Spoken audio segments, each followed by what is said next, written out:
नमस्कार दोस्तों, स्वागत है आपका अपने चैनल में जिसका नाम है स्टडी जीएस। आज बात करेंगे इस वीडियो में भारत के राष्ट्रपति के बारे में। चलिए शुरू करते हैं और आइए जानते हैं भारत के राष्ट्रपति से संबंधित महत्वपूर्ण प्रावधान।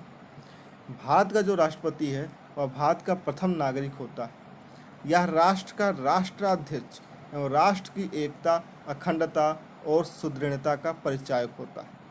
संविधान में संघ की कार्यपालिका शक्तियां राष्ट्रपति को प्राप्त हैं, परंतु वास्तविक जो शक्तियां हैं वह प्रधानमंत्री एवं उनकी मंत्रिपरिषद में निहित होती हैं। भारतीय संविधान द्वारा अनुच्छेद 52 के माध्यम से राष्ट्रपति के पद का प्रावधान किया गया है। साथ ही अनुच्छेद 53 के तहत भारत के राष्ट्रपति की कार्यपालिका संबंधी समस्त शक्तियों का प्रयोग या तो वह स्वयं करेगा अथवा अपने अधीनस्थ अधिकारियों के माध्यम से करता है। राष्ट्रपति का निर्वाचन आर्टिकल 54। राष्ट्रपति का निर्वाचन एक निर्वाचन मंडल के सदस्यों के द्वारा किया जाता है, जिसका प्रावधान संविधान के अनुच्छेद 54 में किया गया है। जनता प्रत्यक्ष रूप से राष्ट्रपति के निर्वाचन में भागीदार नहीं होती, अर्थात जनता द्वारा निर्वाचन संबंधी कार्य अप्रत्यक्ष रूप से उनके द्वारा चुने गए प्रतिनिधियों के माध्यम से होता है।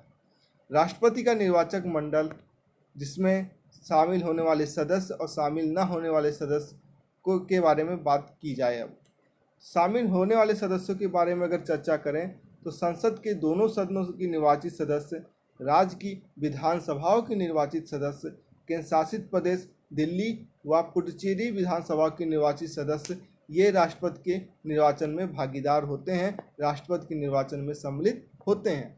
अब शामिल न होने वाले सदस्यों के ऊपर यदि एक बार निगाह डाली जाए तो उसमें संसद के दोनों सदनों के मनोनीत सदस्य, साथ ही राज्य विधानसभाओं के मनोनीत सदस्य, इतना ही नहीं राज्य विधान परिषदों के निर्वाचित और मनोनीत सदस्य, दिल्ली और पुडुचेरी विधानसभाओं के मनोनीत सदस्य, किसी सभा के विघटन की स्थिति में उस सभा के सदस्य राष्ट्रपति के निर्वाचन में भाग नहीं लेते। ठीक है, अब बात करते हैं राष्ट्रपति के निर्वाचन की रीत, यानी कि राष्ट्रपति के निर्वाचन की प्रक्रिया कैसी होगी, वर्तमान भारत में किस प्रकार की है। तो इसका प्रावधान संविधान के अनुच्छेद 55 में किया गया है। आप जानते हैं कि राष्ट्रपति के निर्वाचन में विभिन्न राज्यों का प्रतिनिधित्व समान रूप में होना चाहिए तथा संघ एवं राज्यों में समानता भी होनी चाहिए। इसीलिए संसद तथा राज्य विधानसभाओं के प्रत्येक सदस्यों के मतों की संख्या, या दूसरे शब्दों के कहें मतों के मूल्य निम्न प्रकार निर्धारित किए जाते हैं। यदि विधानसभाओं के निर्वाचित सदस्यों के मतों का मूल्य निकालना हो तो उस राज्य की जनसंख्या को राज्य के विधानसभाओं के निर्वाचित सदस्यों तथा 1000 के गुणनफल से प्राप्त संख्या द्वारा भाग देने पर हम प्राप्त कर सकते हैं। वहीं दूसरी ओर यदि संसद के प्रत्येक सदन के निर्वाचित सदस्यों के मतों का मूल्य निकालना हो तो सभी राज्यों के विधायकों के मतों का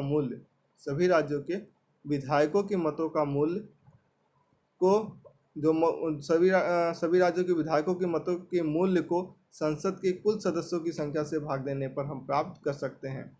चूँकि जो राष्ट्रपति का चुनाव है वह अनुपातिक प्रतिनिधित्व के माध्यम से एकल संक्रमणीय मत तथा गुप्त मतदान द्वारा होता है, इसीलिए राष्ट्रपति के चुनाव में निर्वाचित होने के लिए मतों का एक निश्चित भाग प्राप्त करना होता है, जिसे कोटा कहते हैं। यानी यहाँ कोटा का तात्पर्य ये है कि निर्वाचन में आपको राष्ट्रपति के निर्वाचन में राष्ट्रपति के लिए उम्मीदवार अभ्यर्थियों के लिए 50% + 1 का मत प्राप्त करना होता है।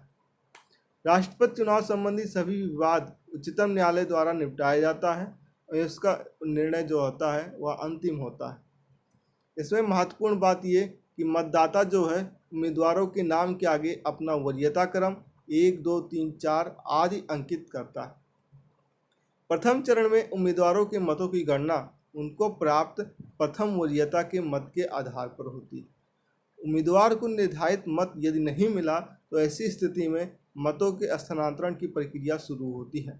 मतलब यदि उम्मीदवार एक निर्वाचन कोटा पूरा करने में सक्षम नहीं है तो ऐसी स्थिति में जो मतों के स्थानांतरण की प्रक्रिया शुरू होती है और द्वितीय चरण स्टार्ट होता है, द्वितीय चरण की प्रारंभ होती है।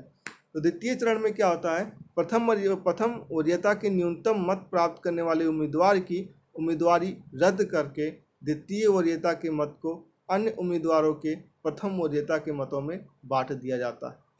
यह प्रक्रिया तब तक चलती है जब तक के लिए उम्मीदवार एक निर्वाचन कोटा प्राप्त नहीं कर लेते। अब फिर बात करते हैं, निर्वाचक मंडल के किसी सदस्य का पद रिक्त होने पर उसे न्यायालय में चुनौती नहीं दी जा सकती। साथ ही यदि उच्चतम न्यायालय द्वारा किसी व्यक्ति के निर्वाचन को अयोग्य घोषित किया जाता है तो उच्चतम न्यायालय की घोषणा से पूर्व उसके द्वारा किए गए कार्य अवैध नहीं माने जाएंगे। तो दोस्तों इस वीडियो में बस इतना ही। मिलते हैं भारत के राष्ट्रपति के दूसरे पार्ट में।